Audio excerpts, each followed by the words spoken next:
Assalamualaikum warahmatullahi wabarakatuh. Selamat pagi, salam sejahtera untuk kita semuanya. Apa kabar kalian semuanya? Tentunya baik-baik saja, bukan? Bapak harapkan bahwa kalian semua sehat walafiat, tidak kurang sesuatu apapun. Sebelum melanjutkan ke pokok bahasan kita di hari ini, Bapak ingin memperkenalkan diri. Nama Bapak sesuai yang tertera di slide yang Bapak sampaikan adalah Rujani SKN MTB. Jadi Bapak sudah dulu pernah kuliah di Akibat ini sekitar 30 tahun yang lalu ya. Mungkin kalian belum lahir pada saat itu. Baiklah, Bapak lanjutkan ke slide berikutnya. Bapak lanjutkan ke slide berikutnya ya. Dan pokok bahasan kita di hari ini adalah pembahasan kita pada pertemuan yang kedua ya. Pertemuan yang pertama itu adalah perkenalan dan silabus yang Bapak sudah berikan kepada kalian, mungkin bisa dilihat di situ. Jadi pertemuan yang beberapa sekarang ini adalah sebenarnya pertemuan kita adalah pertemuan yang kedua, tapi pokok bahasan kita terkait dengan materi adalah pertemuan yang pokok bahasan yang pertama. Jadi kompetensi dasar yang harus dimiliki oleh kalian adalah pertama adalah mampu menjelaskan arti kata dan definisi korupsi secara tepat dan benar. Berikutnya adalah mampu menjelaskan sejarah korupsi dan pemberantasan korupsi di tanah air di Indonesia dengan benar. Berikutnya adalah mampu menjelaskan bentuk korupsi dan perilaku koruptif dengan benar. Berikutnya adalah mampu membedakan bentuk tindak pidana korupsi dan perilaku koruptif. Berikutnya adalah mampu menganalisis perbuatan korupsi dan perilaku koruptif di masyarakat. Jadi masyarakat ini bisa di mana kalian tinggal ya, mungkin ada yang tinggal di Bekasi, ada yang tinggal di Tambun, ada yang tinggal di Tangerang dan lain sebagainya. Nah, di situ kalian bisa menganalisis apakah ada perbuatan korupsi dan perilaku koruptif di masyarakat. Tapi kalau menurut Bapak, namanya bentuk, kalau kalian sudah memahami arti dan definisi dari korupsi, tentu kalian akan bisa mengetahui, menganalisis korupsi dan perilaku koruptif di masyarakat. Yang terakhir adalah diharapkan kalian mampu mengevaluasi dan memahami berbagai bentuk tindak korupsi dan perilaku koruptif. Nah, ini adalah kompetensi dasar yang harus dikuasai atau dimiliki oleh mahasiswa yang mengikuti pendidikan budaya anti korupsi. Nah, inilah kompetensi dasar yang harus dimiliki oleh kalian. Berikutnya kita masuk ke pokok bahasan kita, yaitu adalah kita bersama-sama membahas ya membahas dan mempelajari pengertian korupsi.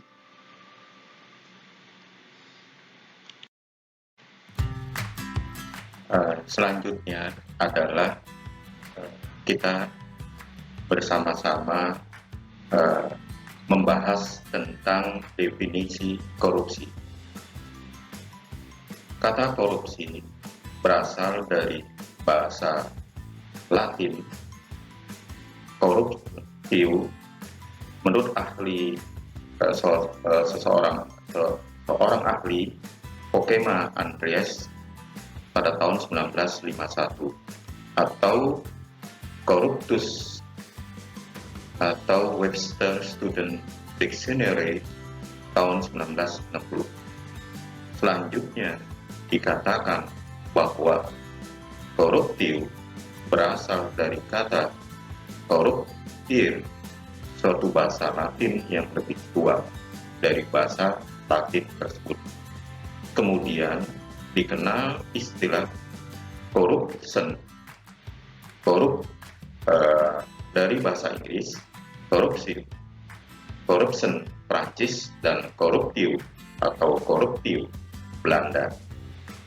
Dari definisi korupsi dari berbagai pakar dan dari beberapa negara, maka dapat kita tarik kesimpulan bahwa arti kata korupsi secara harfiah adalah kebusukan, keburukan, kebejatan, ketidakjujuran, dapat disuap, tidak bermoral, penyimpangan dari kesucian. Nah, arti kata korupsi secara harfiah ini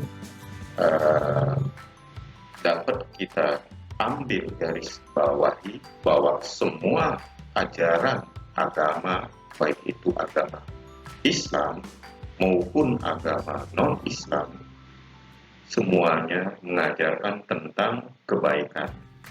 Jadi semua agama tentunya mengharapkan semua umatnya menghindari keburukan, kebejatan, tidak kejujuran, dapat disuap, tidak bermoral, penyimpangan dari kesucian.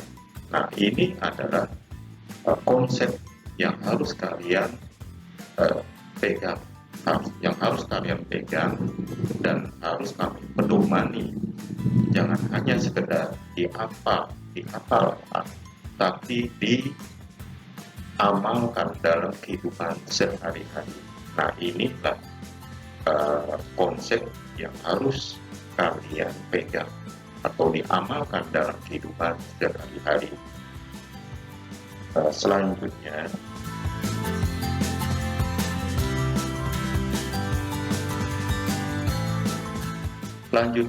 ada kita tinjau pengertian yang disampaikan oleh pakar di Malaysia, itu suatu negara tetangga kita yang dikenal dengan negara jiran atau masih dalam rumpun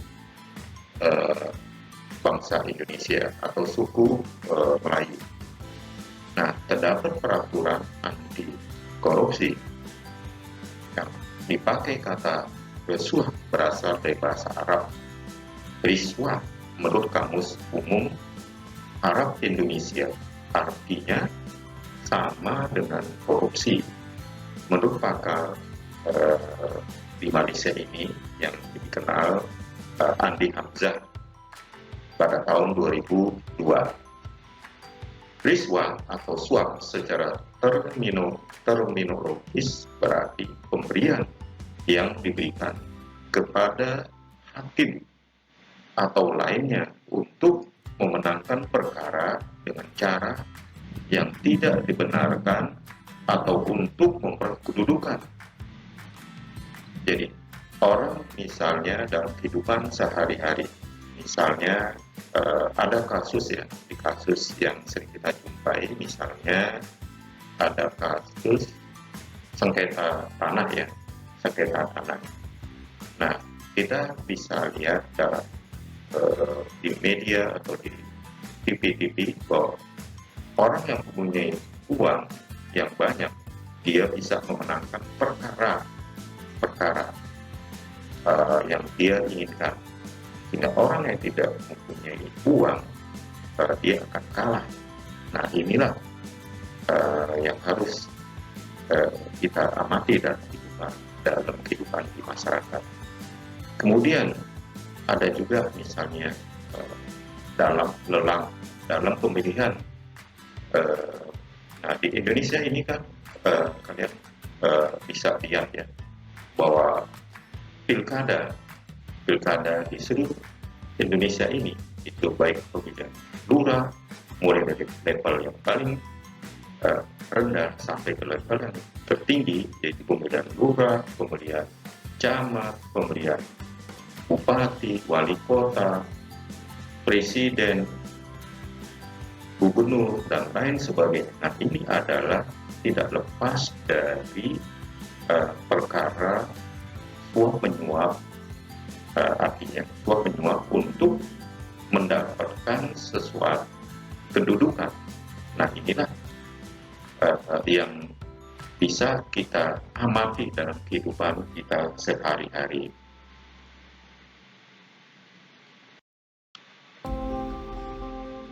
Semua ulama sepakat mengharamkan riswah terkait dengan pemutusan hukum. Bahkan perbuatan ini termasuk dosa besar.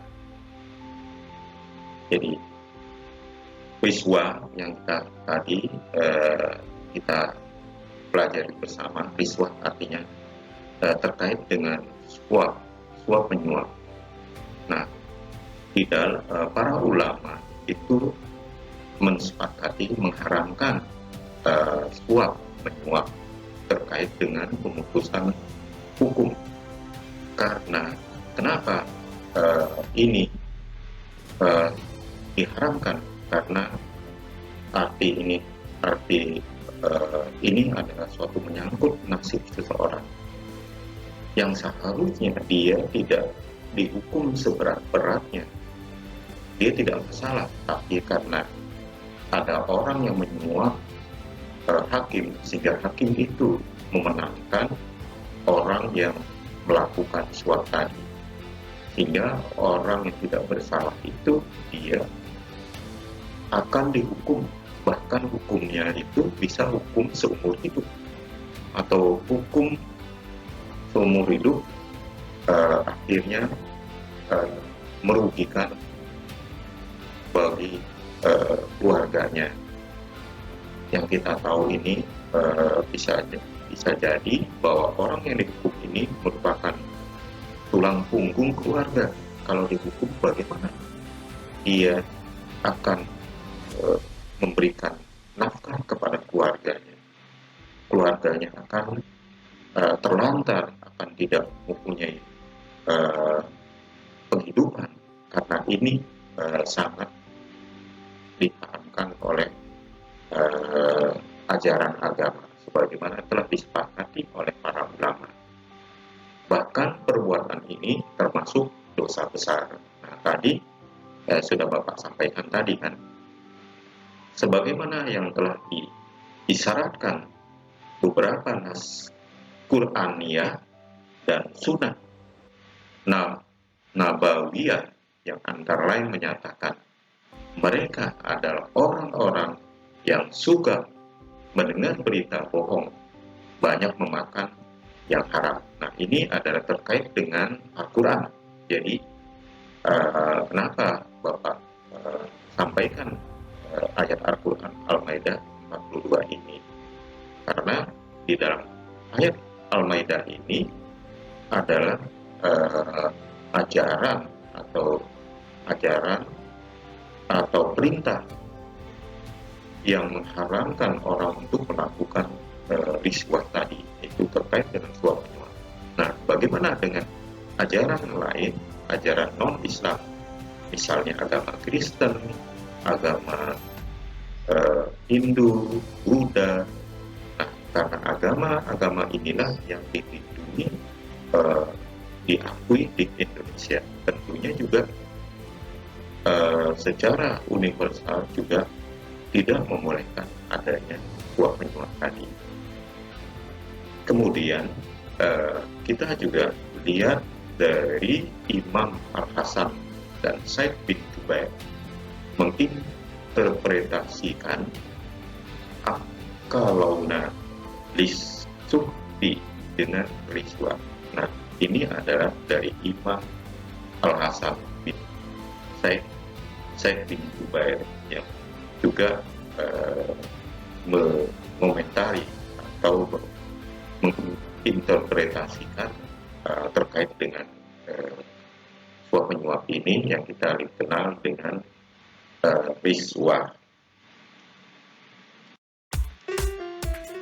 Riswa, suap menyuap identik dengan memakan barang yang diharapkan oleh Allah Subhanahu wa Ta'ala. Jadi diharamkan mencari suap. Jadi hakim-hakim sebagai penegak hukum sebagai diharapkan mencari suap. Jadi suap artinya mencari uang dari orang-orang yang memberi uang kepadanya untuk memenangkan perkara-perkara yang diputuskan. Menyuap dan menerima, artinya yang menyuap pun akan kena dosa, yang menerima pun juga suap juga menerima akibatnya, jadi dosa yang akan ditanggungnya. Begitu juga mediator. Jadi mediator ini adalah orang yang mempertemukan atau orang yang melakukan lobby antara yang memberi suap maupun yang menerima suap. Jadi mediator ini juga akan kena akibatnya juga. Jadi hanya saja jumhur ulama membolehkan penyuapan yang dilakukan untuk memperoleh hak dan mencegah kezaliman seseorang. Nah, kalau kita lihat dari jumhur ulama memperbolehkan semua dilakukan untuk memperoleh hak dan mencegah kezaliman. Nah, ini diperbolehkan jika hal ini dilakukan adalah dia ingin mencegah kezaliman dan ingin memperoleh haknya yang sebenarnya itu adalah hak yang dia punya. Nah, namun orang yang menerima suap tetap berdosa. Nah, artinya seperti ini, yang terima suap tetap saja berdosa. Jadi kalau kita lihat ini, artinya sebaiknya kita jangan sampai menerima suap. Nah, ini adalah dasar-dasar hukum menurut acara bisa kita lihat dari Kasful Qona 6.316 ya. Nihayatul Muhtas 8.243 Al-Qurtubi 6/183. Nah, ini adalah sumber-sumber yang menjelaskan bahwa suap menyuap itu tidak diperbolehkan. Nah, ini adalah hukum-hukum atau dasar hukum yang tidak memperbolehkan suap menyuap.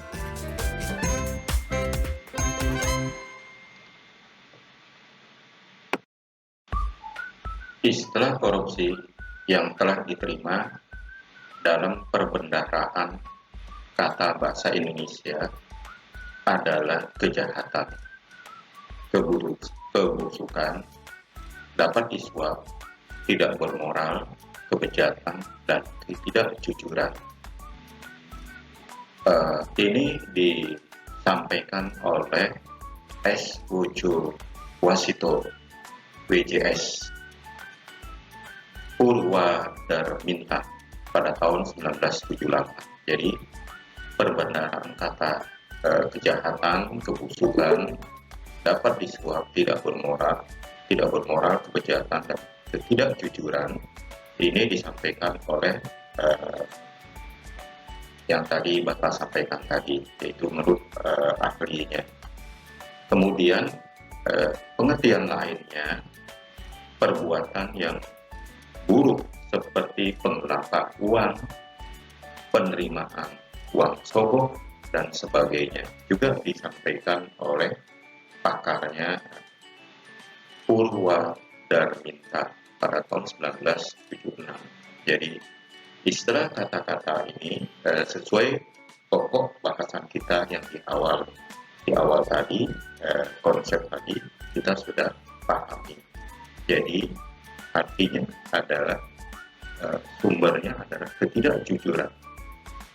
Kalau orang yang jujur, dia tentunya tidak akan melakukan suap dan menyuap. Kemudian kejahatan dan lain sebagainya, kejahatan, kebusukan dan lain sebagainya. Nah, artinya muara dari perilaku itu adalah ketidakjujuran. Kalau dia jujur, maka dia tidak akan melakukan hal-hal yang tadi sudah kita bahas bersama-sama. Selanjutnya adalah untuk beberapa pengertian lainnya disebutkan bahwa itu menurut pakar yang lain adalah Muhammad Ali tahun 98. Korup artinya busuk, sama ya tadi, busuk juga suka menerima uang suap atau sogok. Jadi korup itu bisa kita definisikan seperti ini, yaitu memakai kekuasaan untuk kepentingan sendirinya dan sebagainya. Yang kedua, korup artinya perbuatan busuk seperti penggelapan uang, penerimaan uang sogok, dan lain sebagainya. Nah, setelah tadi korupsi, kemudian koruptor. Koruptor itu artinya orang yang melakukan korupsi. Jadi harus kita pahami. Korupsi, koruptor. Nah, ini adalah turunannya. Jadi korupsi artinya busuk. Korupsi artinya busuk. Jadi kalau kita lihat ada orang busuk suka menerima uang suap sogok. Nah, korupsi artinya perbuatan busuknya. Jadi perbuatan orangnya perbuatan itu melakukan busuk. Nah, koruptor artinya orang yang melakukan korupsi. Nah, nanti definisi ini harus kita pahami. Korupsi, koruptor. Dengan demikian, arti kata korupsi adalah sesuatu yang busuk, jahat, yang merusak. Berdasarkan kenyataan tersebut, perbuatan korupsi menyangkut jadi Bapak garis bawahi di sini dari definisi yang telah kita bahas bersama-sama, maka kita bisa tarik benang merahnya ya. Sesuatu yang bersifat amoral, sifat dan keadaan yang busuk menyangkut jabatan, instansi atau aparatur pemerintah, penyelewengan kekuasaan dalam jabatan karena pemberian, menyangkut faktor ekonomi dan politik, dan penempatan keluarga atau golongan ke dalam kedinasan di bawah kekuasaan jabatan. Nah, ini adalah benang merahnya yang harus kita pahami bersama-sama. Nah, jadi artinya sudah jelas ya pokok apa yang kita diskusikan bersama-sama ini.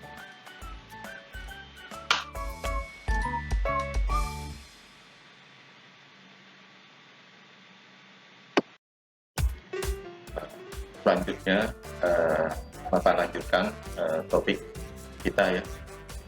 Jadi di awal-awal telah kita Bapak sampaikan ya. Jadi sekarang kita lanjutkan ke berikutnya adalah ciri-ciri dan jenis korupsi. Untuk pemahaman lebih lanjut, perlu Anda ketahui tentang ciri-ciri korupsi agar dapat mengidentifikasi hal apa saja yang termasuk tindakan korup. Nah, kita ada pendapat yang mengatakan, yaitu menurut Sheikh Hussein Alatas, seorang sosiolog asal Malaysia, mengemukakan ciri korupsi sebagai berikut, yaitu suatu pengkhianatan terhadap kepercayaan seseorang yang diberikan amanah, seperti seorang pemimpin yang menyalahgunakan wewenangnya untuk kepentingan pribadi atau golongan atau kelompoknya. Jadi misalnya kita bisa ya mungkin kita bisa amati dari lingkup paling kecil ya. Misalnya seorang RT ini ditunjuk oleh warga yang mempercayakan kepada RT ini untuk memimpin di lingkungannya. Nah, artinya berarti adalah amanah yang diberikan kepada seorang RT ini, maka dia harus menjalankan amanahnya sesuai yang diberikan dari warganya.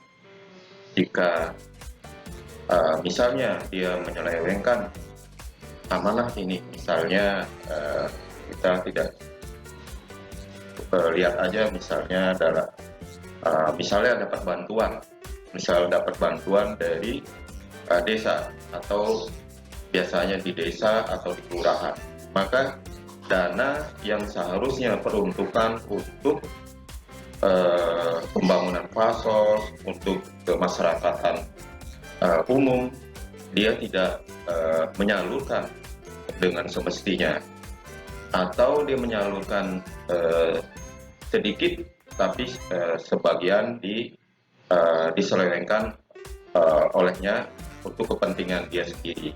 Nah, ini merupakan satu contoh. Nah, nanti berikutnya kalian mungkin bisa lihat lagi dalam perspektif yang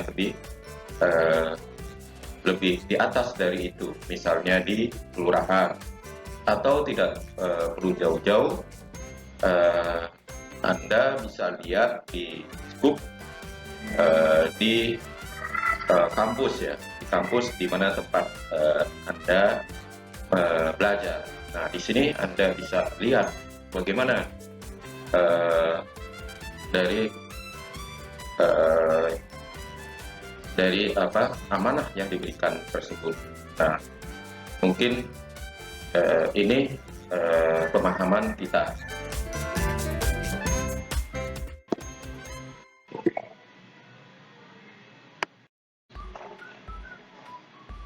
Baiklah, kita lanjutkan ke selanjutnya adalah topik bahasan kita.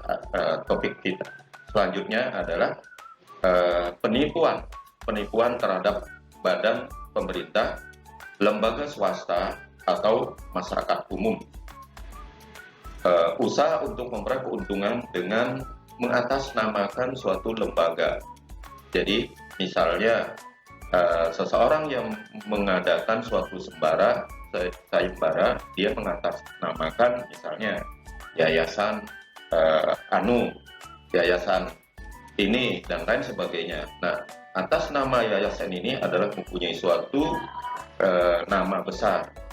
Dia menggunakan ini agar orang mudah percaya dan mau mengikutinya. Nah, ini pernah dialami oleh Bapak, mungkin juga oleh yang lain ya. Jadi waktu itu Bapak pernah menerima SMS ya, SMS yang isinya mengabarkan, memberitahukan bahwa Bapak telah mendapat hadiah mobil senilai sekian, tapi dengan syarat harus mentransfer sejumlah uang untuk biaya administrasi. Nah, ini merupakan suatu bentuk penipuan. Nah, mungkin ada lagi bentuk-bentuk yang lain yang mungkin banyak terjadi ya, mungkin juga dialami Bapak, mungkin juga kalian mungkin pernah dialami atau yang lainnya. Nah, dalam keadaan seperti ini, keadaan COVID-19 ini, kehidupan sosial masyarakat, ekonomi semakin sulit. Banyak terjadi pemutusan hubungan kerja sepihak karena perusahaan tersebut keuangannya tidak memungkinkan untuk operasional termasuk untuk memberikan gaji kepada karyawannya. Nah, ini juga dialami oleh perusahaan-perusahaan besar, skala besar, misalnya perusahaan Garuda Indonesia dengan jumlah pilot yang banyak yang dirumahkan. Nah, kemudian ada pilot-pilot yang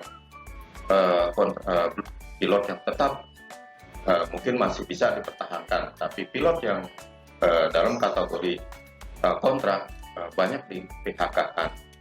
Demikian juga dengan pramugari juga sama. Nah, mereka ini kan punya penghasilan, kalau kita lihat mereka punya penghasilan sekitar 100 juta atau mungkin lebih dari itu. Jadi kehidupan mereka sudah berada pada posisi zona nyaman.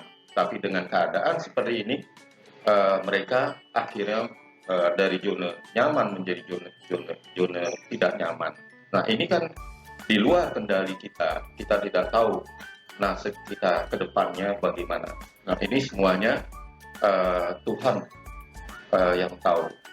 Nah, untuk itu Bapak harapkan bahwa semuanya, baik keluarga besar Poltekkes Kemenkes Jakarta II, khususnya adalah mahasiswa jurusan rekayasa teknik ini, dalam keadaan baik ekonomi maupun kesehatan dan lain sebagainya. Kita banyaklah berdoa agar bisa menjalani kehidupan yang sangat sulit ini, yang sangat berat ini. Semoga kita bisa melalui fase-fase yang sulit ini.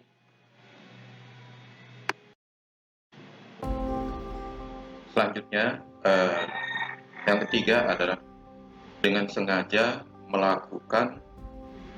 melalaikan kepentingan umum ya, kepentingan umum untuk kepentingan khusus. Contohnya, mengalihkan anggaran keuangan yang semestinya untuk kegiatan sosial, ternyata digunakan untuk kegiatan kampanye partai politik.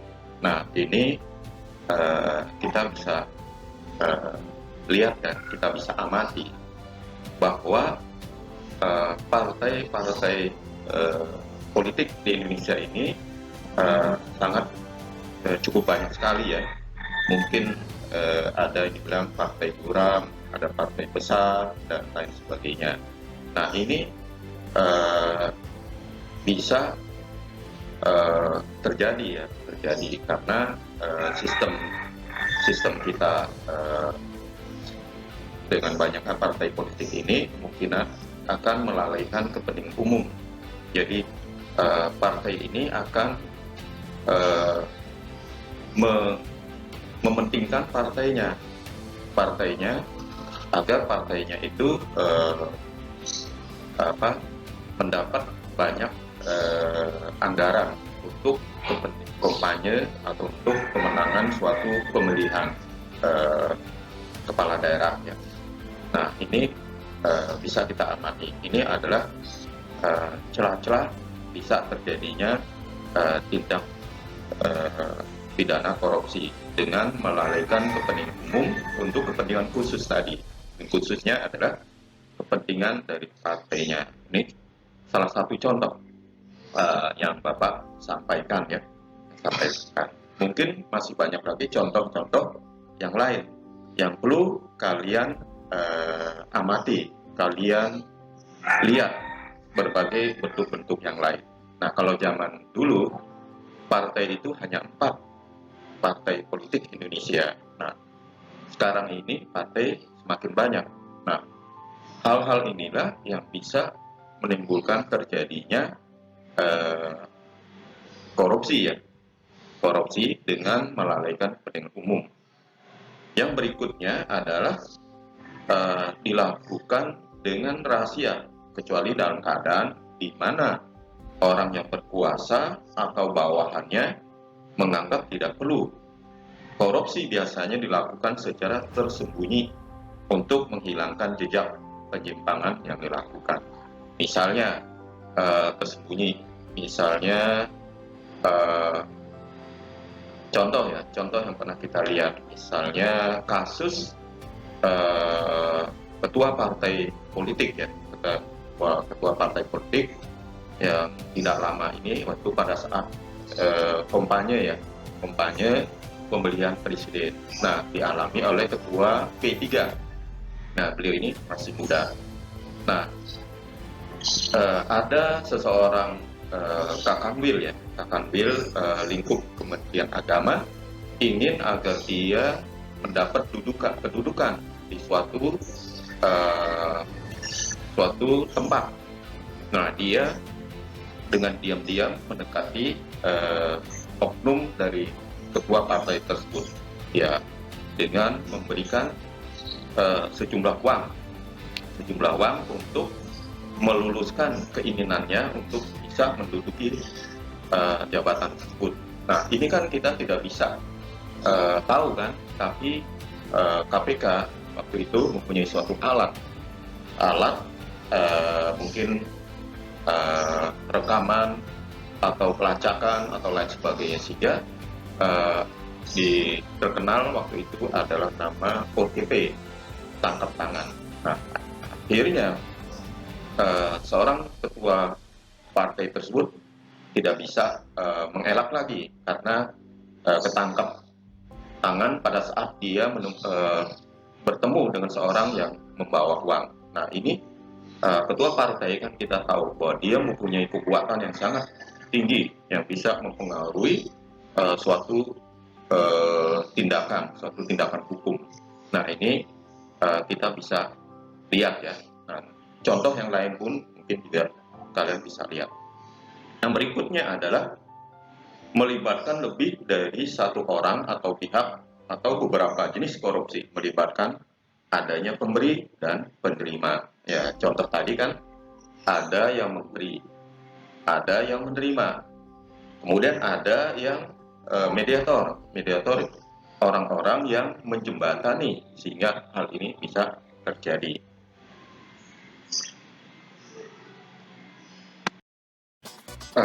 Berikutnya adalah adanya kewajiban dan keuntungan bersama dalam bentuk uang atau yang lain. Jadi karena ada kewajiban dan keuntungan bersama, pemberi dan penerima suap pada dasarnya bertujuan mengambil keuntungan bersama.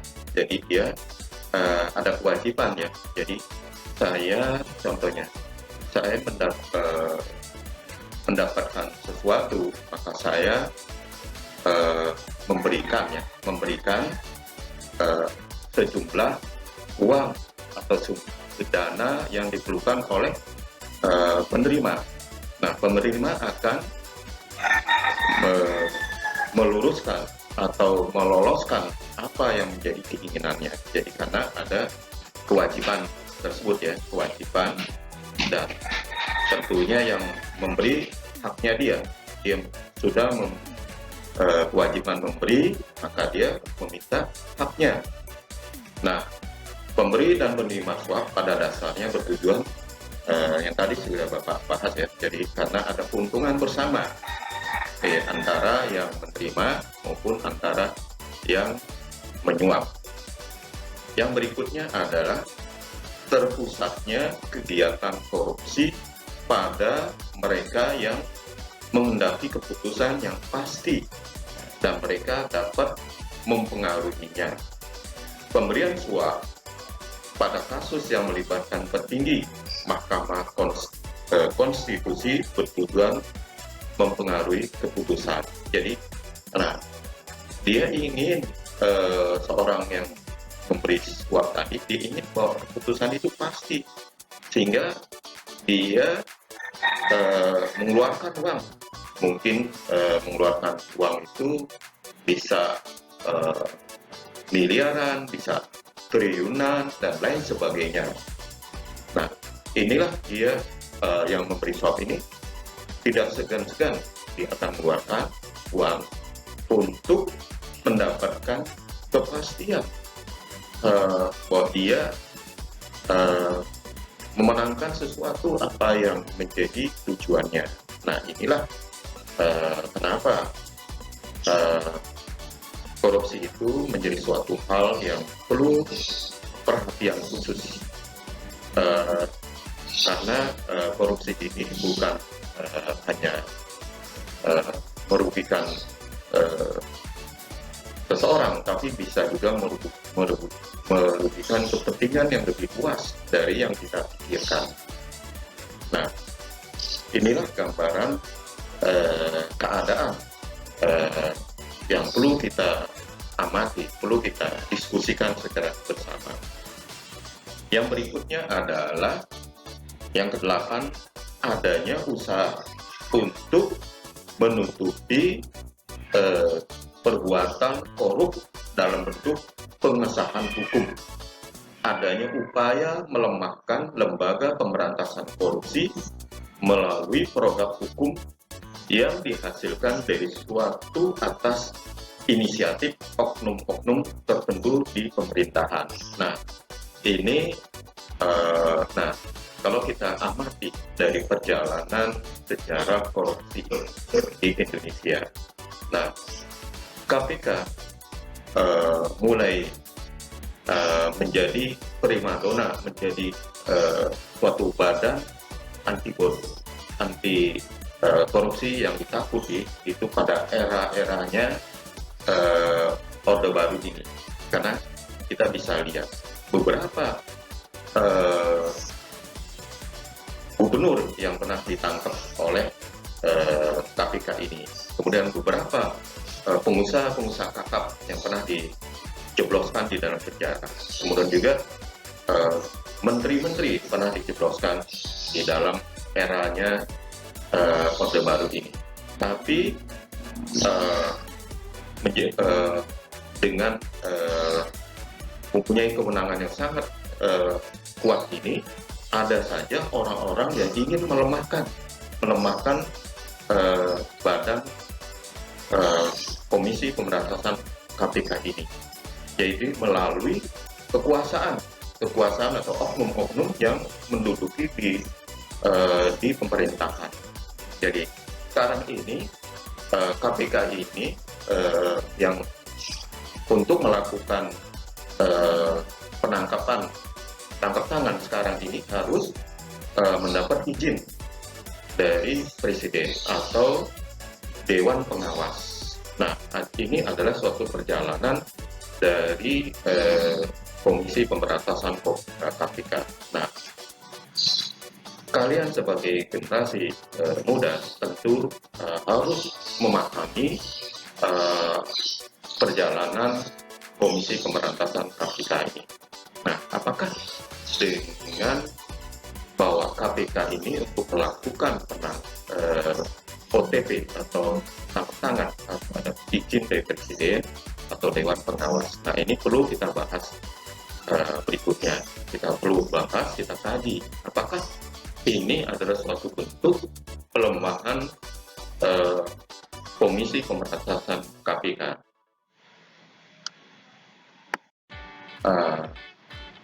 Selanjutnya kita lanjut ya pokok bahasan materi kita ya. Bagaimana kalian masih sanggup atau masih sanggup atau masih semangat untuk mengikuti diskusi kita atau materi kita terkait dengan topik bahasan kita ini? Bapak harapkan bahwa kalian masih tetap semangat ya, masih tetap semangat dan belajar dan berdiskusi ya dalam topik ini. Nah, ada beberapa istilah yang perlu dipahami oleh kalian semuanya ya, terkait dengan jenis-jenis korupsi, yaitu adanya pemahaman tentang pengertian korupsi, kolusi, nepotisme, atau yang kita kenal dengan istilah KKN. Nah, itu adalah istilahnya. Nah, kalau yang dulu istilah KKN ini apa? Nah, pokoknya yang dulu, yang sekarang. Dan istilah KKN ini sempat populer menjelang jatuhnya rezim Orde Baru. Nah, kalau kita menyebut rezim Orde Baru, artinya berarti rezim masanya pemerintahan Bapak Presiden Bapak Soeharto. Nah, beliau menjabat dalam perjalanan itu presiden yang terlama dalam memegang jabatan sebagai presiden. Nah, pada masa beliau dikenal dengan istilah rezim Orde Baru. Nah, menurut Undang-Undang Nomor 31 Tahun 99 tentang pemberantasan tindak pidana korupsi, yang termasuk dalam tindak pidana korupsi adalah setiap orang yang dikategorikan melawan hukum. Nah, perlu kalian digarisbawahi, setiap tindak pidana yang termasuk dalam tindak pidana korupsi adalah setiap orang yang dikategorikan melawan hukum, melakukan perbuatan memperkaya diri. Jadi melawan hukum, memperkaya diri sendiri, menguntungkan diri sendiri atau orang lain, atau suatu korporasi atau perusahaan, atau mungkin juga golongannya, atau mungkin juga partainya.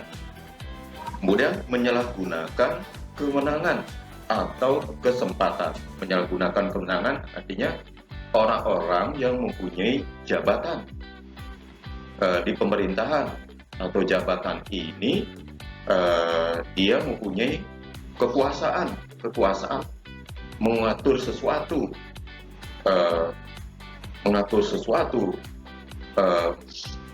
mempengaruhi sesuatu. Nah, inilah dia bisa menyalahgunakan kewenangan maupun kesempatan atau sarana yang ada padanya, karena dia mempunyai jabatan tadi.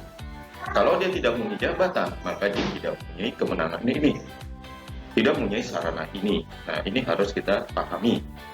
Atau kedudukan, karena di kedudukan, misalnya Bapak kasih contoh, misalnya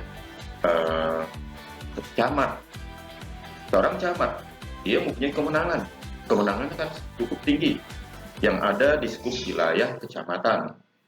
Misalnya dia bisa adanya dana bantuan atau lain sebagainya yang terkait dengan kemenangan dia bisa menyalahgunakan atau memberikan bantuan tidak sesuai kriteria yang ada, tapi karena mungkin karena dia ada temannya, ada saudaranya, keluarganya. Nah, ini yang perlu kita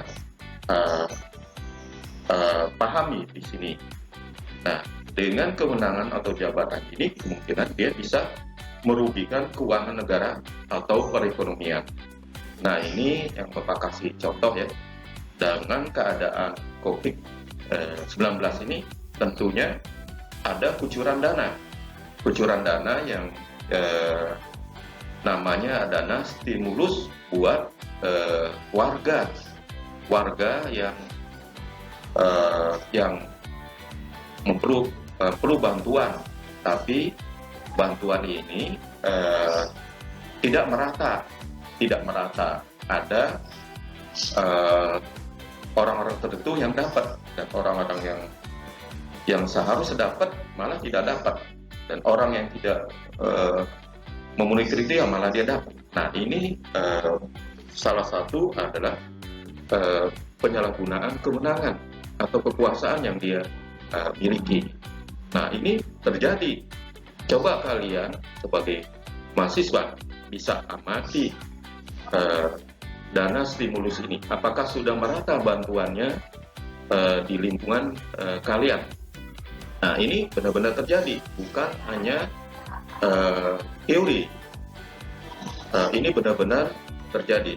Nah, ini tugas Bapak minta tugas untuk memberi tugas pada kalian. Coba amati mengenai bantuan dana stimulus ini, apakah sudah sampai kepada orang-orang yang tepat atau masih diselewengkan.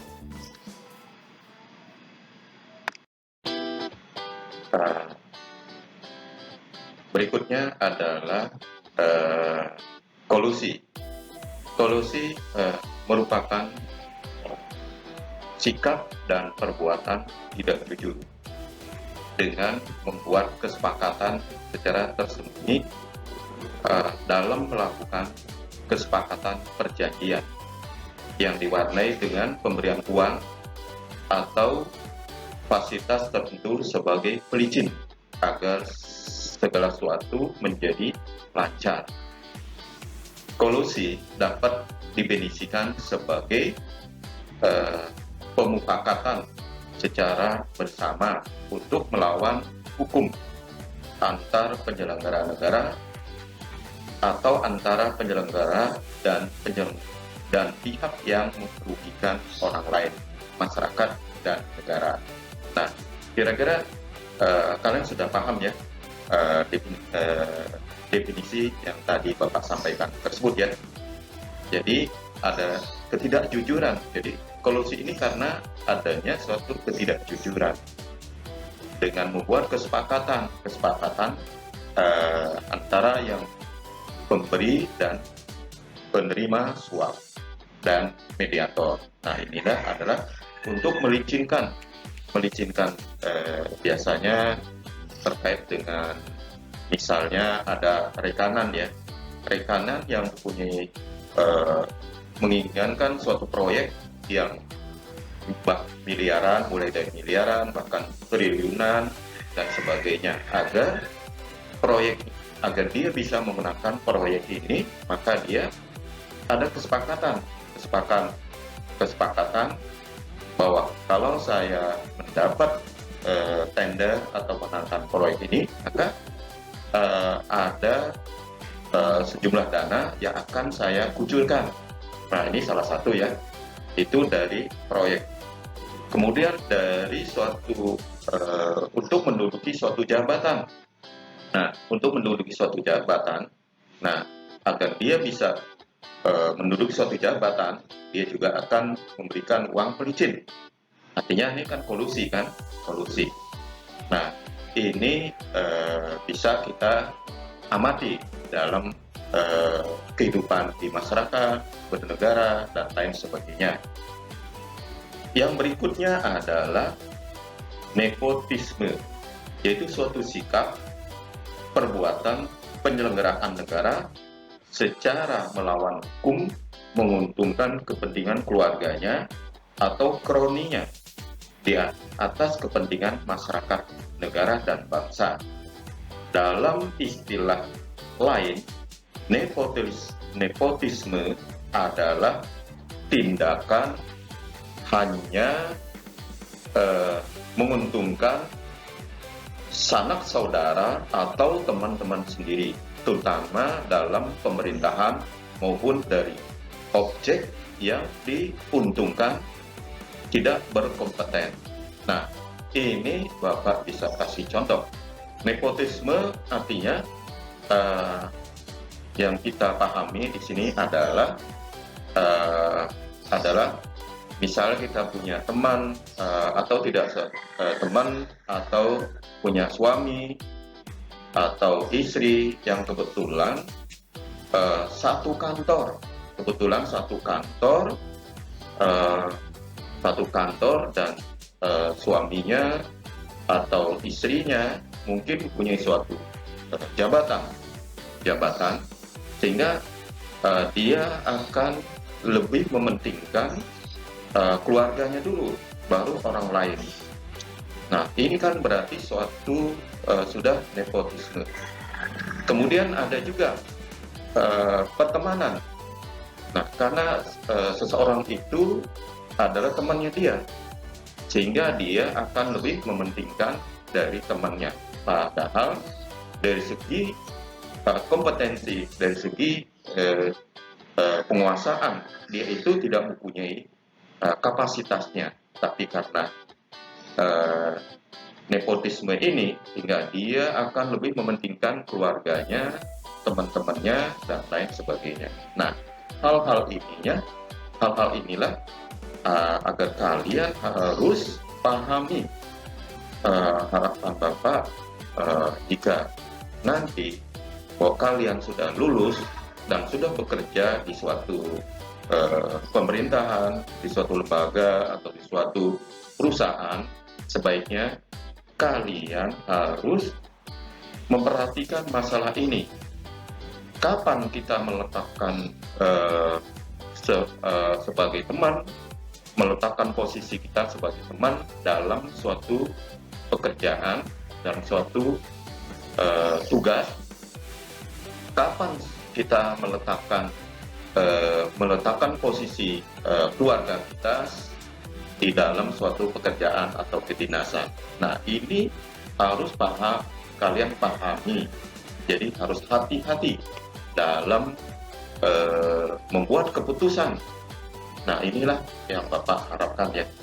Kalian adalah sebagai generasi muda, sebagai generasi penerus bangsa, perlu memahami ini semuanya agar kedepannya negara kita menjadi negara yang bersih dari korupsi, kolusi, nepotisme. Jadi ada tiga hal yang harus kalian pahami adalah korupsi,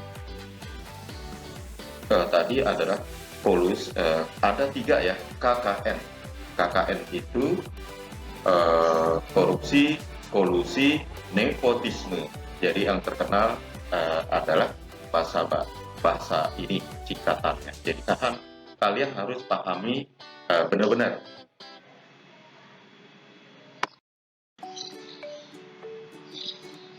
Ya, baik. Kita lanjutkan ke pokok pembelajaran kita selanjutnya, yaitu dalam suatu detik tindak pidana korupsi selalu ada pelaku.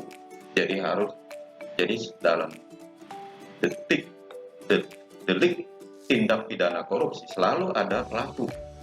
Nah, sudah upaya pencegahan, penindakan orang-orang yang melakukan korupsi, selalu saja ada pelaku. Artinya tidak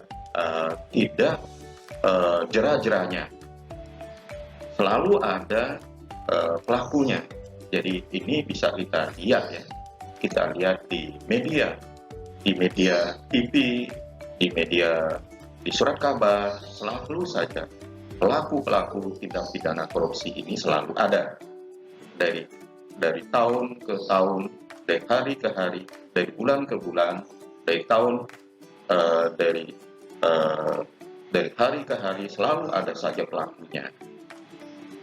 Nah, jadi untuk itu kita harus mengacu pada Undang-Undang nomor 31 tahun adalah setiap orang dalam pengertian berikut, orang perseorangan siapa saja, setiap orang pribadi berarti kodrati. Jadi orang perorangan siapa saja, setiap orang atau pribadi kodrati. Nah, ini yang kemudian adalah koperasi. Koperasi artinya adalah perusahaan atau kumpulan atau kekayaan yang berorganisasi, baik merupakan badan hukum maupun bukan badan hukum. Yang berikutnya adalah pegawai negeri. Itu pegawai negeri sebagaimana dimaksud dalam Undang-Undang tentang Kepegawaian. Pegawai negeri sebagaimana yang dimaksud dalam KUHP. Jadi pegawai negeri yang dimaksud di sini adalah yang dimaksud adalah dalam pengertian KUHP. Yang ketiga adalah orang yang menerima gaji atau upah dari keuangan negara atau daerah. Yang keempat adalah orang yang menerima gaji atau upah dari suatu korporasi yang menerima bantuan dari keuangan negara atau daerah. 5 adalah orang yang menggunakan modal atau fasilitas dari negara atau masyarakat. Jadi berdasarkan Undang-Undang Nomor 31 Tahun 99 yang adalah yang suatu delik tindak pidana korupsi adalah orang-orang tersebut kemungkinan bisa terlibat di dalam tindak pidana korupsi. Nah, jadi harus dipahami undang-undang ini. Jadi Bapak tugaskan kepada kalian untuk mendalami Undang-Undang Nomor 31 Tahun 99 ini. Nah, jadi kalau sudah kita pahami, berarti ada 4 orang-orang yang kemungkinan bisa melakukan tindak pidana korupsi. Tidak lepas ya, kalau tidak terlepas, atau mungkin juga orang tidak mau tidak menyadari bahwa kegiatan atau aktivitas yang dia lakukan ini ada menyangkut kaitan dengan tindak pidana korupsi karena akibat ketidaktahuan dia. Nah, untuk itu kita harus pahami agar kita tidak terlibat atau tidak terkena kategori yang dikatakan korupsi, kolusi, nepotisme tersebut. Nah, inilah yang Bapak sampaikan kepada kalian untuk memahami masalah ini semua, baik di dalam undang-undang yang sudah Bapak sampaikan tersebut.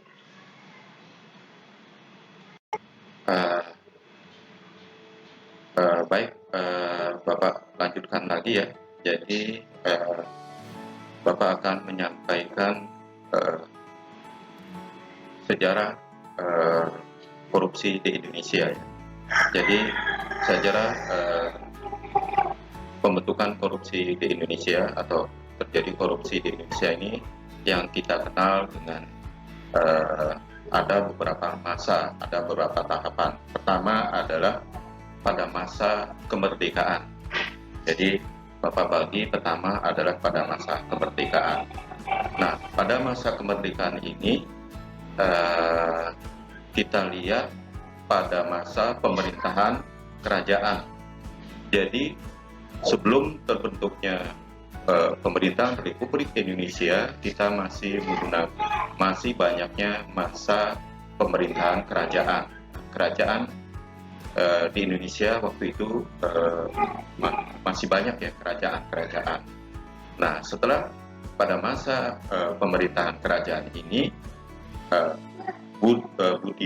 budaya anti korupsi yang tiada henti karena didorong oleh motif kekuasaan atau kekayaan dan wanita. Jadi motifnya orang melakukan budaya tradisi korupsi ini adalah karena motifnya karena ingin mendapatkan kekuasaan. Mendapatkan kekuasaan berarti menghalalkan berbagai cara agar mendapatkan kekuasaan yang diinginkan. Yang berikutnya adalah tentunya dorongannya itu karena ingin memiliki kekayaan agar bisa hidup senang, agar bisa hidup poya-poya, kehidupan konsumtif dan lain sebagainya. Yang berikutnya adalah pada masa kerajaan ini tentunya adalah wanita. Jadi ingin mendapatkan wanita yang cantik, yang lain, yang sesuai keinginannya. Tentunya wanita ini kalau dikasih uang atau punya kehidupan yang mewah, rumah yang bagus, mobil yang bagus dan lain sebagainya, tentunya wanita ini akan luluh dengan kekayaan, dengan uang, dengan jabatan dan lain sebagainya. Ini pada masa pemerintahan kerajaan. Yang berikutnya adalah perebutan kekuasaan di kerajaan. Jadi kita lihat ya, perebutan kekuasaan di kerajaan, misalnya dalam sejarah tentunya kalian waktu di SMA atau di SD sampai ke sekarang tentunya kalian sudah mempelajari sejarah. Itu ada namanya kerajaan Singosari sampai 7 keturunan yang saling membalas dendam tersebut karena kekuasaan. Anusapati, Tohjoyo, Rangga Buni, Mahesa, Wongga Tereng dan seterusnya. Nah, ini adalah kerajaan keturunan raja-raja pada masa itu. Kemudian pada masa Majapahit adalah pemberontakan yang kita kenal dengan Kuti, Nambi, Suro dan lain-lain sebagainya. Kemudian terus ke Demak, Joko Tingkir ya, dengan Haryo, sebutan nama aslinya ada Haryo Panangsang. Kemudian kerajaan Banten itu dimulai pada Sultan Haji merebut tahta dari ayahnya Sultan Ageng Tirtoyoso. Nah, ini adalah korupsi dengan versinya pada masa kerajaan. Kemudian perlawanan rakyat terhadap Belanda dan seterusnya sampai terjadinya beberapa kali peralihan kekuasaan di Nusantara telah mewarnai sejarah korupsi dan kekuasaan di Indonesia. Kemudian kehancuran kerajaan-kerajaan besar yang kita kenal ada Sriwijaya, Majapahit, dan Mataram adalah karena perilaku korup dari sebagian besar para bangsawannya. Ya, korup tadi adalah kekuasaan, adalah ingin kekayaan, ingin wanita, mungkin punya istri satu, ingin istri dua, atau yang dikenal pada masa kerajaan itu adalah masih diperbolehkan mempunyai selir-selir. Nah, tentunya untuk mempunyai selir-selir ini adalah dengan kekuasaan, kekayaan dengan cara yang tidak benar tadi. Kemudian Majapahit diketahui hancurnya karena adanya perang saudara. Yang kita kenal pada saat itu adalah perang Parekrek sepeninggalnya Mahapatih Gajah Mada. Nah, Mahapatih Gajah Mada ini sudah terkenal ya sampai ke negara-negara tetangganya. Siapa yang tidak kenal dengan Mahapatih Gajah Mada ini yang mempersatukan Nusantara sampai saat ini adalah karena dari jasa Mahapatih Gajah Mada ini. Jadi beliau mempunyai badan yang tegap ya, tegap dan gagah dan mempunyai kesaktiannya yang sangat tinggi. Yang berikutnya adalah pada Mataram lemah dan semakin tidak punya gigi karena dipecah belah dan dipreteri giginya taringnya oleh Belanda. Nah, Mataram yang waktu itu berkuasa, kejayaannya runtuh atau dipreteri oleh Belanda. Nah, Belanda terkenal dengan istilahnya adalah taktiknya adalah adu domba ya, adu domba antara saudaranya. Mungkin saudaranya diberi kekuasaan, diberi kekayaan, dan yang satu sehingga saudara ini diiming-imingi oleh kekuasaan, kekayaan, merongrong kerajaan yang sah. Nah, inilah pada masa kemerdekaan kita sudah kenal korupsi tadi. Yang berikutnya adalah pada masa kolonial Belanda ya. Jadi masa era korupsi pada masa kolonial Belanda. Jadi pada masa kolonial Belanda ini pada tahun 1755 dengan perjanjian Chianti VOC ya. Belanda waktu itu kita lebih kenal sebutan dengan VOC, memecah Mataram menjadi dua kerajaan, yaitu Kesultanan Yogyakarta dan Kesultanan Surakarta. Jadi Belanda memecah kerajaan menjadi dua, Yogyakarta dan Kesultanan Surakarta. Artinya berarti Belanda sengaja melemahkan kekuasaannya, kekuasaan kerajaan Yogyakarta pada saat itu. Kemudian pada tahun 1757 VOC memecah Kesultanan Surakarta menjadi dua daerah kekuasaan, yaitu Kesultanan Surakarta dan Mangkunegaran. Nah, ini dipecah lagi sama kerajaan sama Belanda. Ya, kemudian Kesultanan Yogyakarta ini dibagi menjadi Sultan Yogyakarta dan Pakualaman. Dalam bukunya Histori Jawa karya Thomas Lefres, Gubernur Jenderal Inggris yang memerintah Pulau Jawa pada tahun 1811 sampai 1816. Hal menarik dalam buku itu adalah pembahasan seputar karakter penduduk Jawa. Penduduk Jawa digambarkan sangat nerimo atau pasrah terhadap keadaan. Jadi pada masa kolonial Belanda ini, jadi kita Belanda ini menjajah kita paling lama 350 tahun, suatu masa yang sangat lama, sangat panjang oleh Belanda ini. Jadi pada masa kolonial Belanda ini juga sudah dikenal ya masa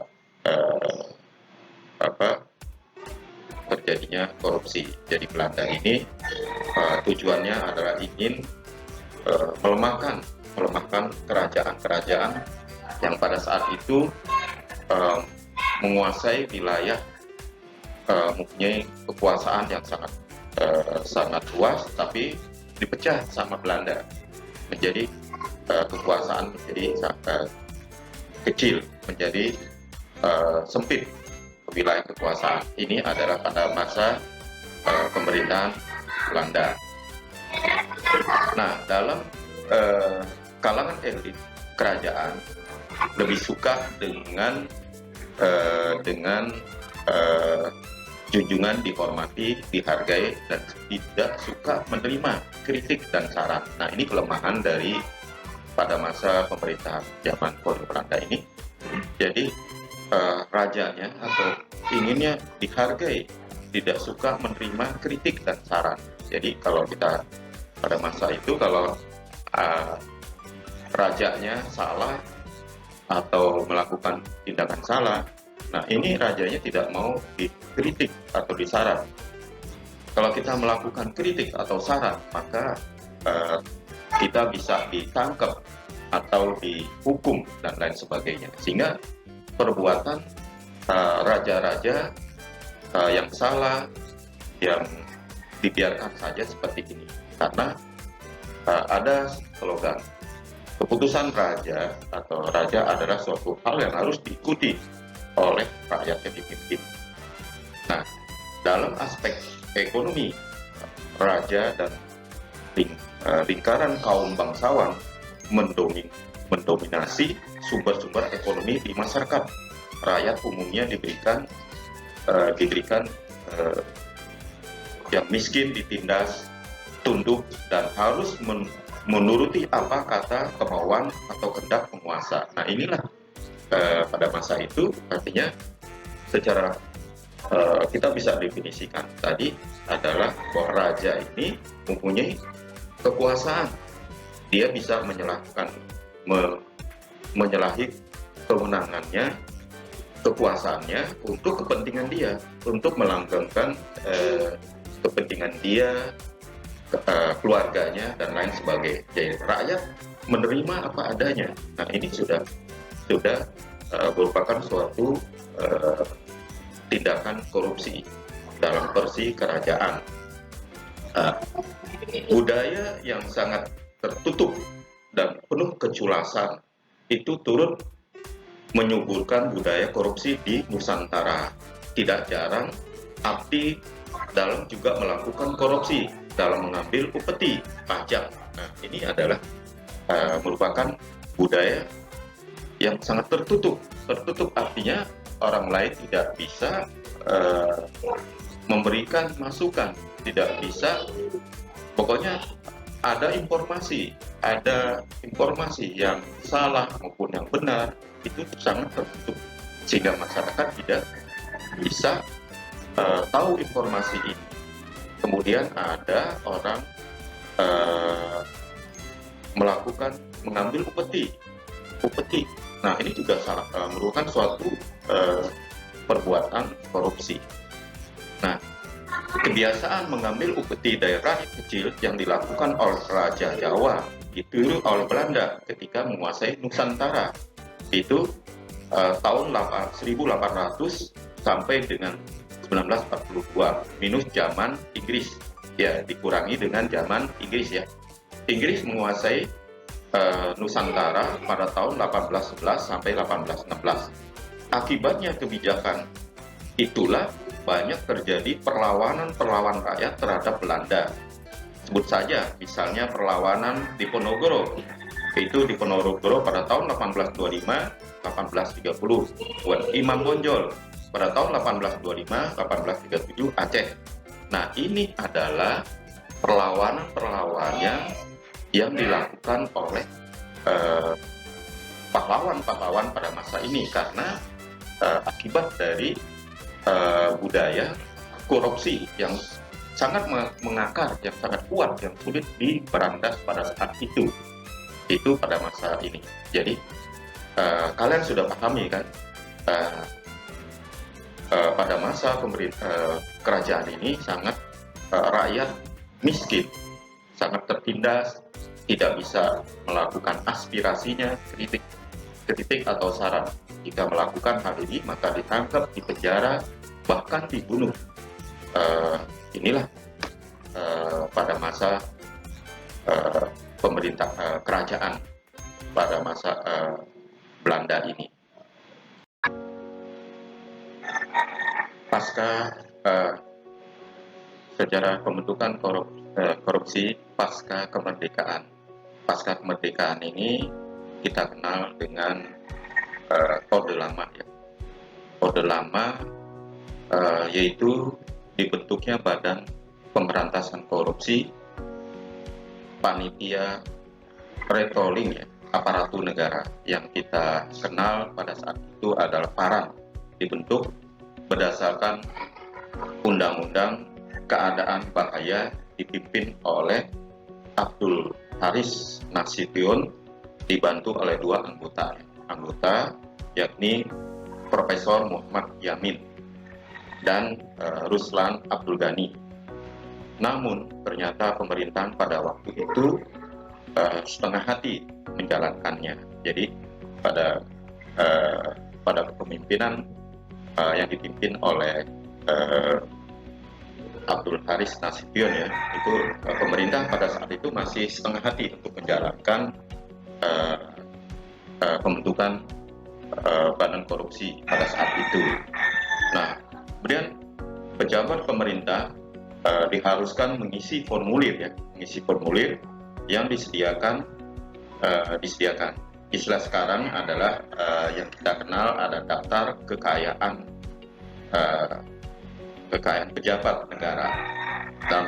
Yang sekarang ini kita kenal adalah setiap pejabat Jadi tidak hanya setiap pejabat, tapi juga setiap aparatur negara, aparatur ASN, aparatur sipil negara itu harus melaporkan harta kekayaannya kepada negara. Nah, kemudian itu adalah pada masa jadi pada tahun kemudian kita lihat pejabat pada tahun 1963 melalui keputusan Presiden tahun 2075 tahun 63, upaya pemberantasan korupsi kembali digalakkan oleh Abdul Haris Nasution yang saat itu menjabat sebagai Menko Hankam atau yang dikenal dengan Kasat Kasat dibantu oleh Wiryono Projodikusumo. Tugasnya yaitu meneruskan kasus-kasus korupsi di meja pengadilan. Jadi kalau ada korupsi meneruskan kasus korupsi ini di meja pengadilan. Lembaga ini di kemudian hari dikenal dengan istilah Operasi Budi. Sasarannya adalah perusahaan-perusahaan negara serta lembaga-lembaga negara yang lain yang dianggap rawan praktik korupsi dan kolusi. Operasi Budi ternyata juga mengalami hambatan. Jadi sasaran pada saat itu adalah perusahaan-perusahaan dan lembaga-lembaga negara. Jadi pada saat itu adalah perusahaan-perusahaan, lembaga-lembaga negara, bukan pada fokus kepada pribadi atau orang atau oknum. Jadi adalah perusahaan-perusahaan dan lembaga negara, tapi juga mengalami hambatan pada era tersebut. Nah, kemudian Subandrio pada saat itu mengumumkan pembubaran PARAN atau Operasi Budi. Jadi dibubarkan, kemudian diganti namanya menjadi Kotral atau Komando Tertinggi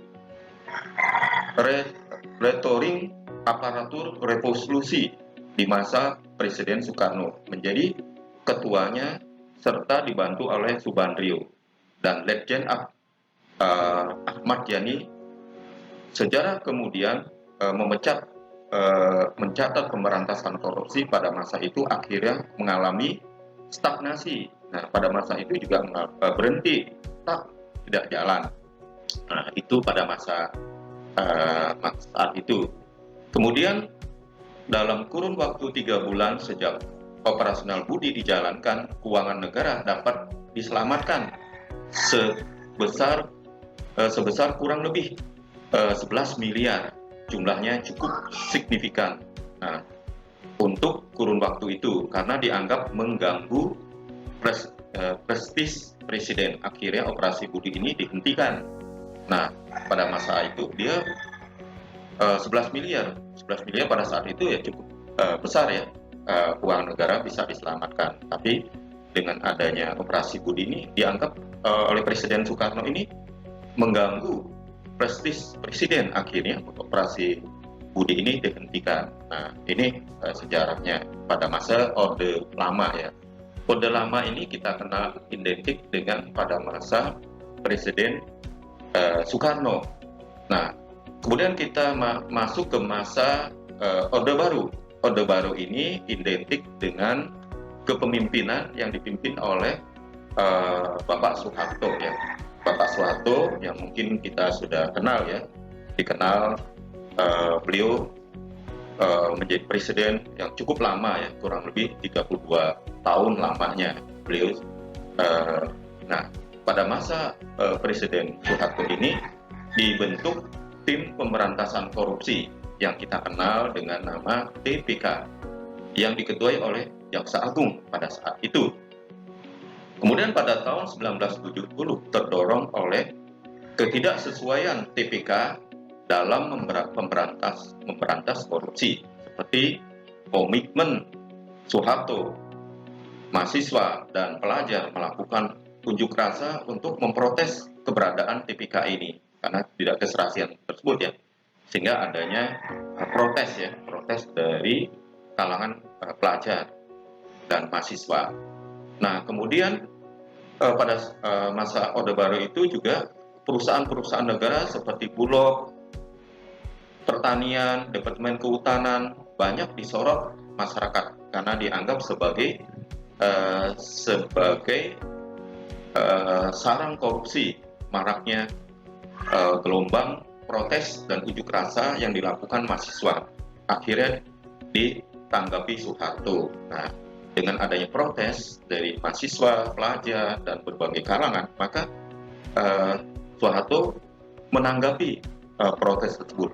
Nah, dengan adanya tanggapan Presiden Soeharto pada saat itu, maka Soeharto membentuk Komite 4 beranggotakan tokoh-tokoh tua yang dianggap bersih dan berwibawa.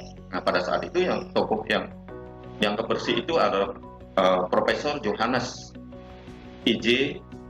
Kasino, Mr. Wilopo, dan A. Cokro Aminoto. Tugasnya yang utama adalah membersihkan antara lain Departemen Agama yang saat itu sangat korup, Bulog, CP Waringin, PT Mantrus, Telkom, dan Pertamina. Namun komite ini hanya macan ompong karena hasil temuannya tentang dugaan korupsi di Pertamina tak direspon pemerintah. Nah, sudah ditemukan tapi tidak direspon. Artinya kan berarti tidak punya gigi untuk melakukan ini. Kemudian ketika Laksamana Sudomo diangkat sebagai Pangkop Kamtib, dibentuklah Opstip, Operasi Tertib. Nah, ini adalah dengan tugas antara lain juga memberantas korupsi. Kebijakan ini hanya melahirkan sinisme di masyarakat tak lama setelah Optip terbentuk. Suatu ketika timbul perbedaan pendapat yang cukup tajam antara Sudomo dengan Nasution. Jadi ada perbedaan pada saat itu ya. Saat itu hal ini menyangkut pemilihan metode atau cara pemberantasan korupsi. Nasution berpendapat apabila ingin berhasil dalam memberantas korupsi harus dimulai dari atas. Nasution juga menyarankan kepada Laksamana Sudomo agar memulai dari dirinya sering dengan berjalannya waktu Optip pun hilang tanpa bekas sama sekali. Jadi sudah terjadi perbedaan pendapat, perbedaan pendapat pada saat itu. Nah, mungkin ini sejarah terjadinya korupsi pada masa Orde Baru ini. Kemudian pada masa sejarah korupsi pada masa reformasi ya. Pada reformasi ini pada era yang kita kenal dengan era reformasi, hampir seluruh elemen penyelenggara negara sudah terjangkit virus korupsi yang sangat ganas ya. Sudah pada era itu sudah ada virus ya korupsi yang sangat ganas.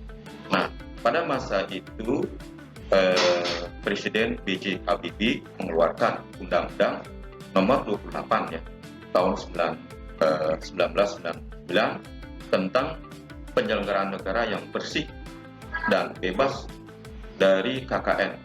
Berikut pembentukan berbagai komisi atau badan baru seperti KPKTN, KPPU, atau lembaga ombudsman. Nah, setelah kemudian pada masa Presiden Abdurrahman Wahid membentuk tim gabungan pemberantasan tindak pidana korupsi yang disingkat dengan TGP-TPK dengan acuannya adalah Undang-Undang Nomor 19 Tahun 2000. Namun di tengah semangat menggebu-gebu untuk memberantas korupsi dari anggota tim melalui suatu judicial review Mahkamah Agung, TGPK akhirnya dibubarkan. Sejak itu Indonesia mengalami kemunduran dalam upaya pemberantasan KKN ya.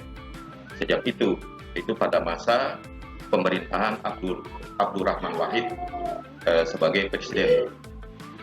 Nah, setelah itu di samping membubarkan TGPTPK, Presiden Gus Dur juga dianggap tidak bisa menunjukkan kepemimpinan yang dapat mendukung upaya pemberantasan korupsi. Nah, inilah proses pemeriksaan kasus dugaan korupsi yang melibatkan konglomerat seperti Sofyan Wanandi dihentikan dengan surat perintah pemberhentian penyelidikan yang kita kenal dengan SP3 dari Jaksa Agung Marzuki Darusman. Akhirnya Gus Dur didera kasus Bulogate yang dikenal kasus Bulogate ya. Nah, kemudian kita kenal di masa pemerintahan Megawati. Nah, setelah masa pemerintahan Abdurrahman Wahid, nah kemudian masuk pada masa pemerintahan Megawati. Wibawa hukum semakin merosot juga nih di masa pemerintahan Megawati. Di mana yang menonjol adalah otoritas kekuasaan. Jadi pada masa pemerintahan Megawati juga mengalami merosot. Nah, setelah masa pemerintahan Megawati, nah pada masa pemerintahan Megawati ini konglomerat bermasalah bisa mengecoh aparat hukum dengan alasan berobat ke luar negeri.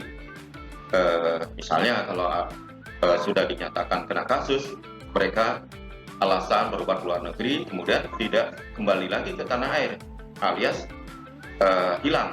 Nah, ini alat yang sering terjadi pada masa itu. Nah, untuk Prayogo Pangestu, nah ini yang kita kenal ya, pada saat itu kasusnya Prayogo Pangestu, Marimutu Siniyasan, Samsul Nur Salim, Denian Kim lolos sama Dikun Hartono dari jeratan eksekusi putusan Mahkamah Agung. Nah, ini pengusaha-pengusaha kakap ini lolos nih daripada masa saat itu. Pemberian fasilitas MSAA kepada konglomerat yang utangnya macet menjadi bukti kuat bahwa elit pemerintahan tidak serius dalam upaya pemberantasan korupsi. Nah, masyarakat menilai bahwa pemerintahan masih memberi perlindungan kepada para pengusaha besar yang notabene memberi andil bagi kebangkrutan perekonomian nasional. Pemerintah semakin lama semakin kehilangan wibawa. Belakangan kasus-kasus korupsi merebak pula di sejumlah DPRD pada era reformasi ini. Nah, kemudian pada masa reformasi ini, nah, Komisi Pemberantasan Korupsi atau disingkat menjadi KPK adalah komisi yang dibentuk pada tahun 2003 untuk mengatasi, menanggulangi dan memberantas korupsi di Indonesia. Nah, di Indonesia ya. Jadi komisi ini didirikan berdasarkan Undang-Undang Republik Indonesia nomor 30 tahun 2023 mengenai Komisi Pemberantasan Tindak Pidana Korupsi. Nah, komisi ini dibentuk akibat dari tidak jalannya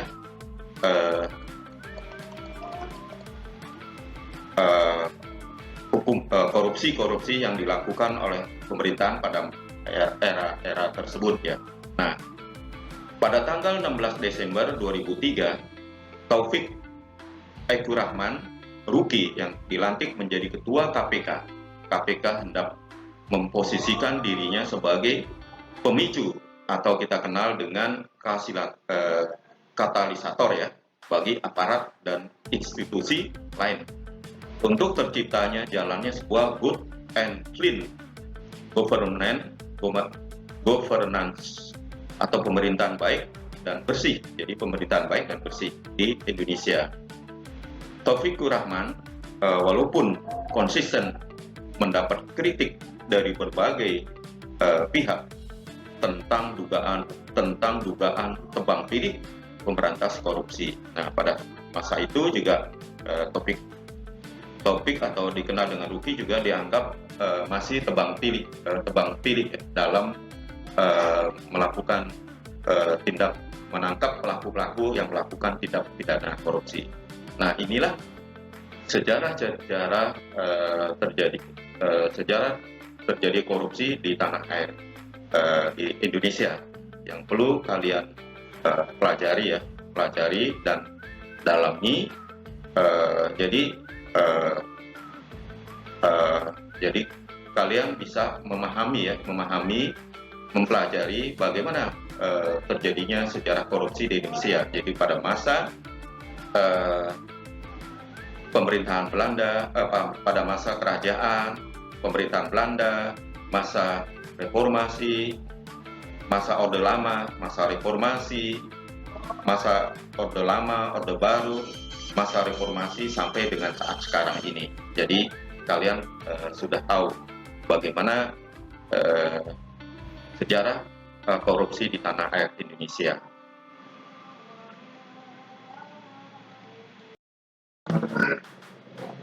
Kemudian pada masa sejarah korupsi pada masa reformasi ya, pada reformasi ini, pada era yang kita kenal dengan era reformasi, hampir seluruh elemen penyelenggara negara sudah terjangkit virus korupsi yang sangat ganas ya.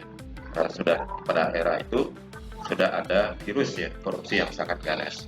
Nah, pada masa itu Presiden B.J. Habibie mengeluarkan Undang-Undang Nomor 28 ya tahun 1999 tentang penyelenggaraan negara yang bersih dan bebas dari KKN. Berikut pembentukan berbagai komisi atau badan baru seperti KPKPN, KPPU, atau Lembaga Ombudsman. Nah, setelah kemudian pada masa Presiden Abdurrahman Wahid membentuk tim gabungan pemberantasan tindak pidana korupsi yang disingkat dengan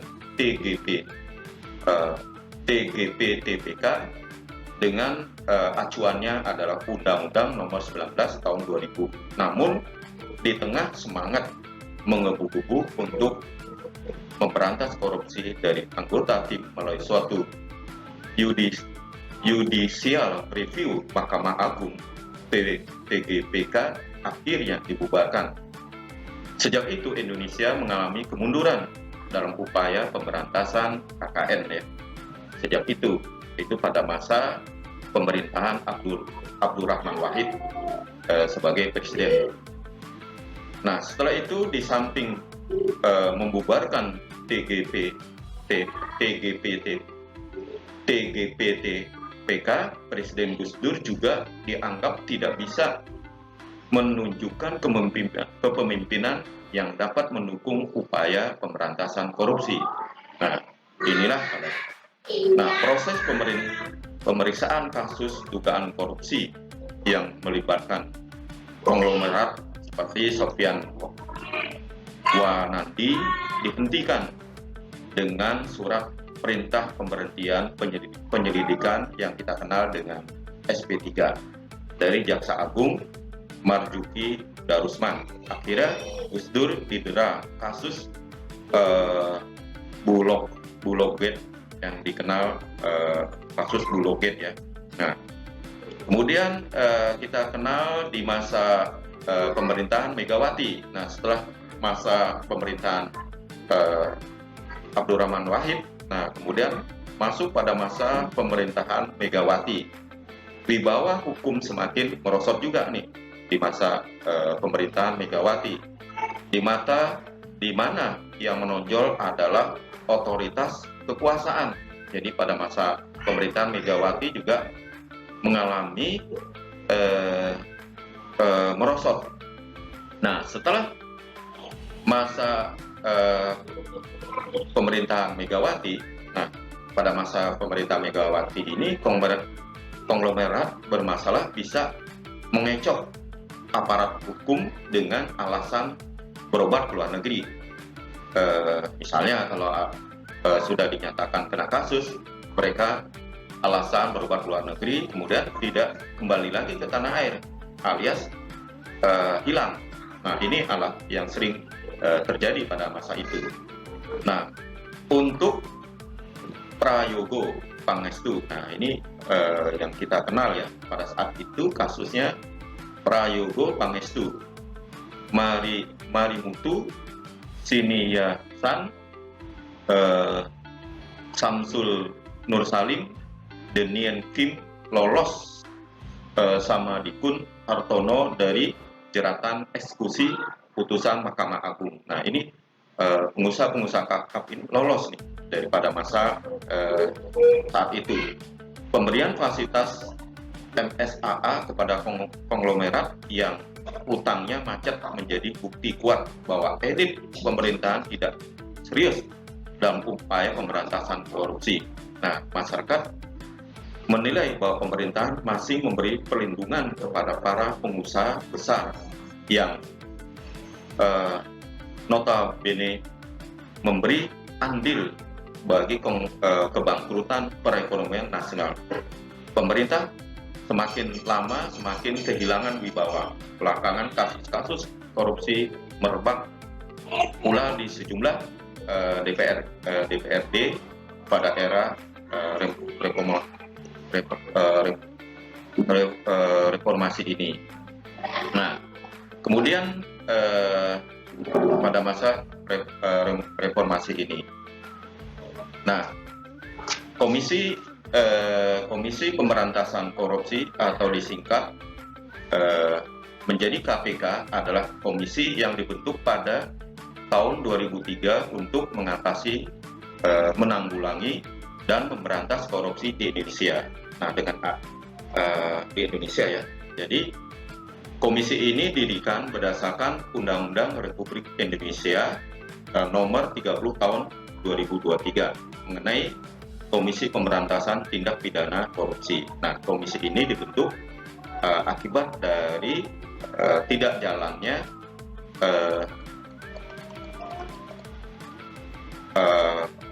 hukum korupsi yang dilakukan oleh pemerintahan pada era tersebut ya. Nah, pada tanggal 16 Desember 2003, Taufik Aikurahman Ruki yang dilantik menjadi ketua KPK. KPK hendak memposisikan dirinya sebagai pemicu atau kita kenal dengan katalisator ya bagi aparat dan institusi lain untuk terciptanya jalannya sebuah good and clean government governance atau pemerintahan baik dan bersih. Jadi pemerintahan baik dan bersih di Indonesia.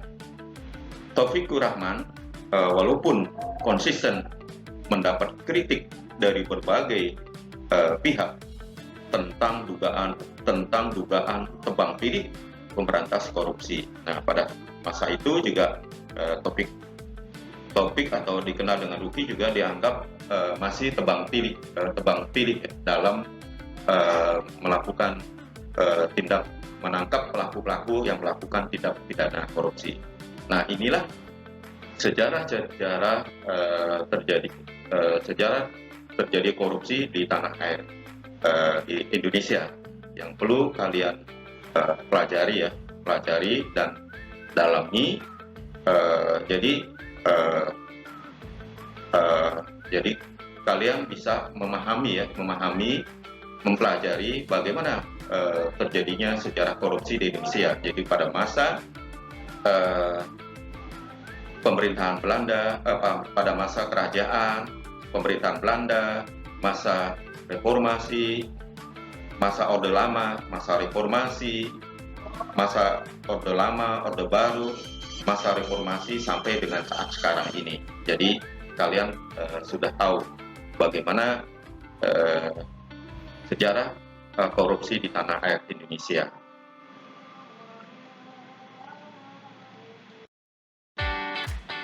Sekarang kita tiba pada akhir dari pembelajaran kita tentang pokok bahasan kita yang tadi Bapak sebutkan di awal ya. Nah, kalian ini adalah referensi yang perlu kalian miliki dan kalian pelajari dari referensi ini. Pertama adalah pendidikan anti korupsi untuk perguruan tinggi. Tim editornya adalah Nanang T. Puspito, Kementerian Pendidikan dan Kebudayaan RI ya, Direktorat Jenderal Pendidikan Tinggi, diterbitkan pada tahun 2011. Yang kedua adalah Dokumen Strategi Nasional Pencegahan dan Pemberantasan Korupsi Jangka Panjang tahun 2012 sampai 2025 dan jangka menengah tahun 2012 sampai tahun 2014. Terbitan Jakarta tahun 2012. Yang ketiga adalah yang perlu kalian miliki adalah buku saku Komisi Pemberantasan KPK, Komisi Pemberantasan Korupsi, yaitu memahami untuk membasmi. Terbitan Komisi Pemberantasan Korupsi pada Jakarta pada tahun 2006. Yang terakhir adalah buku ajar Pendidikan dan Budaya Anti Korupsi PBAK yang dikeluarkan oleh Pusat Pendidikan dan Pelatihan Tenaga Kesehatan, Badan Pengembangan dan Pemberdayaan Sumber Daya Manusia Kesehatan, Kementerian Kesehatan RI Jakarta tahun 2014. Nah, inilah referensi yang harus kalian miliki, dan selain miliki dipelajari ya, bukan hanya dimiliki, disimpan, tidak dipelajari. Nah, inilah yang Bapak bisa sampaikan, dan akhirnya Bapak cukupkan di sini pembelajaran kita hari ini. Bapak akhiri dengan ucapan Alhamdulillahirobbilalamin. Assalamualaikum warahmatullahi wabarakatuh.